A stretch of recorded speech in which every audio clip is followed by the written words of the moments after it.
este caso? ¿Quién este caso? Just kidding. What's up, Dream Team? It's another day of 100 push-ups. Let's get it.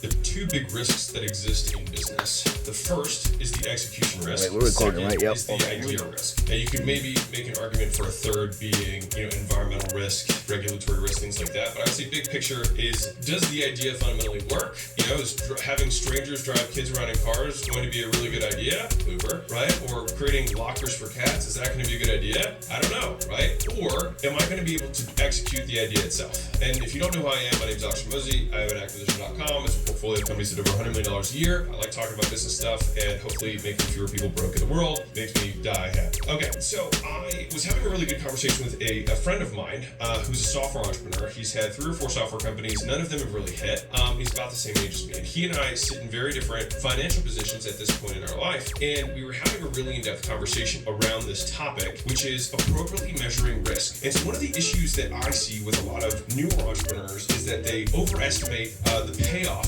for a risk and underestimate the cost, number one. And second is they overestimate the likelihood of success they're going to have, and they underestimate the risk in terms of the likelihood that they fail. And I think this is really interesting because he and I were discussing the first quote that I have. It's in the intro of my book by Jeff Bezos. I'll read it to you right now. Outsized returns often come from betting against conventional wisdom, and conventional wisdom is usually right. Given a 10% chance of 100 times payoff, you should take that bet every time. But you're still going to be wrong 9 times out of 10. We all know that if you swing for the fences, you're going to strike out a lot, but if you're also going to hit some home runs. The difference between baseball and business, however, is that baseball has a truncated outcome distribution. When you swing, no matter how well you connect with the ball, the most runs you can get is 4. In business, every once in a while, when you step up to the plate, you can score 1,000 runs. This long-tail distribution of returns is why it's important to be bold. Big winners pay for some of the experiments. Jeff Bezos. And so the thing is that there are 2 big costs when you're making these risks. One is you've got the money and things like that, but I think the biggest cost is time. And so if you think about portfolio theory, which is, for example, like venture capital, VCs, though, let's say they take 50 companies on and they're betting the fact that one of those 50 companies is going to, 100x and pretty much carry the return to the entire portfolio. And for the vast majority of the other ones, they will either go out of business or basically not really do anything spectacular.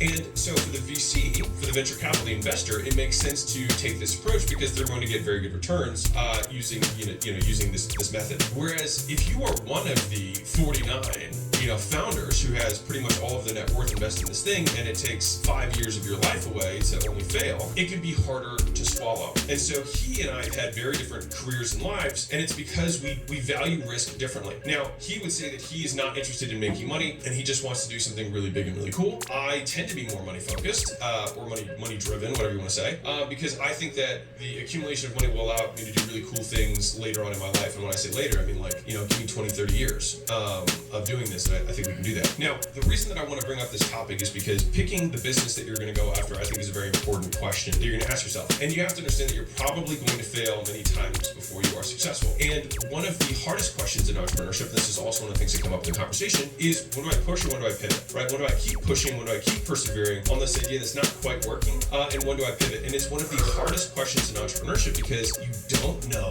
whether it's you or the idea. And that's what's hard. Because sometimes it's like, how many great business ideas have the founders have abandoned 6 inches from goal, where they just needed to push a little bit harder and they were going to have the breakthrough. And I hesitate to talk about the subject because I think most people just don't know how to push it all. And so, I put that as a big caveat. Now, when we're talking about business in general, and this is my difference from my friend, I prefer to only go after ideas that I think have virtually no risk of not being ideas that people want, which then leaves only me as the variable, the execution risk, that it can be done well, it can be well businessed, right? And so I think in a lot of ways, this is just Alex's 2 cents, most newer entrepreneurs, I think, would be better served going after boring businesses that have established needs, right? So people want to have, businesses want more customers. People want to make more money. People want higher paying jobs. People want to have skills that are valuable. People want, to lose weight. People want entertainment. Like, these are all things that are not going to change over time. And so what that allows you to do is hone your skills baby. Because if it doesn't work, it's only you. It's only your fault if it doesn't work, right? It's because the problem is that having the perspective from which to make a judgment. It's funny, I was having this conversation with my dad earlier today actually about how it really just comes down to you. It comes down to you. Just put that extra little work. I mean, if you're doing it right, because like he's saying, take your risk. You want to try to manage it. So the way he's saying is you put the risk on yourself. Anyways, just listen to what he's saying and apply. And apply. Whether you have product market fit can be, I think, a much harder decision of when to push and when to pivot, right? And as a total side note, because I think this is really interesting, I think there's three big questions that are really dichotomies that you have to manage as an entrepreneur, right? One is when to push and when to pivot. The second is how much do I consume versus how much do I invest, right? Because you're going to be living your whole life. If you always forego the immediate satisfaction, you may reach the end of your life and never have enjoyed anything, right? So there's a little bit of a balance there that you have to strike, right? And it probably shifts over time, but there still means that there's some level of consumption even early on in your life. And at the same time, you also don't know if you're going to live tomorrow, right? And that's where it gets really interesting. And it's a personal question, right? And the third is kind of the balance between like how much do I, delegate to other people versus how much do I do, right? Because you got to do something, and you can't delegate everything, right? Like, and so there's balances here. And so today is just about the push and the pivot, and idea risk versus execution risk. And so for the newer entrepreneurs, you probably suck at business, and that's okay, and that's because you're new, which is totally reasonable, totally acceptable. And of course you should suck because it's hard, and a lot of people do it, right? If you want to be the top 1%, it's 1% of people. That means you have to beat 99 other people out of 100 in order to be the top 1%, which is only 400,000 a year, right? Not only, it's a lot of money, right? And so the thing is that Instagram makes everyone feel like if you're not making $1 million a year, you're poor, which is not true.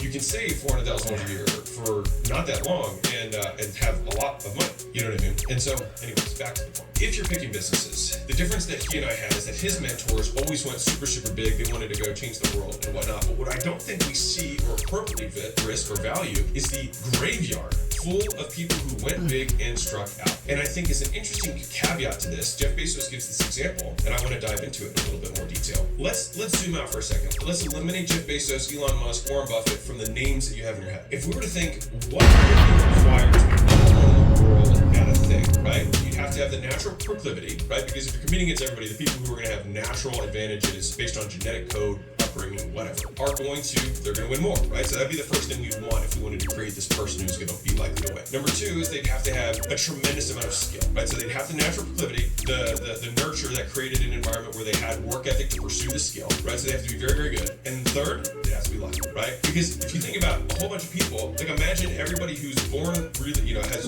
natural tendencies or proclivities towards these activities, right? And then does a ton of it in terms of volume, so they get very good. What then separates them? Luck, right? The people at the very, very, very top have all of the things aligned, comma, and luck. And so it's interesting that he has this quote around risk, because one of the things that's unique about Bezos and even Elon, right? And this is probably a further discussion on business strategy overall, is that they've had virtually limitless access to capital, right? Like, as in, they can basically raise money endlessly to fund these risks, right? And so the equation that he said, which is, imagine you go to a Vegas casino and there's a table that has a 10% chance of winning, but you get 100 times payout when you did, right? If you can play the game on an unlimited time horizon, then you absolutely should just play it as many times as humanly possible, right? But most of us do not have unlimited spins, right? And that's where this gets more interesting.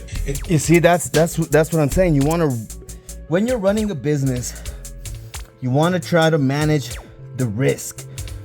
And I get it when people think, oh, I want to go big or go home. And but they fail. And that's the thing. That's what he's saying. Exactly what he's saying is you want to manage that risk.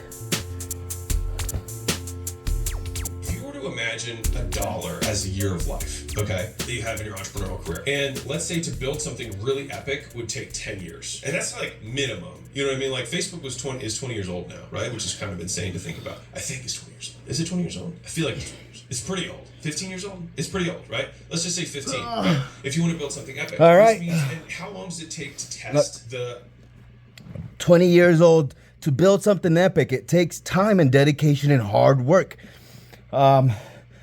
So don't go big or go hard. Think smart. Think long term. And you'll get there. Think smart and long term. All right. Dream team, I do it for you. I do it for me. I do it for we, the people. Let's go.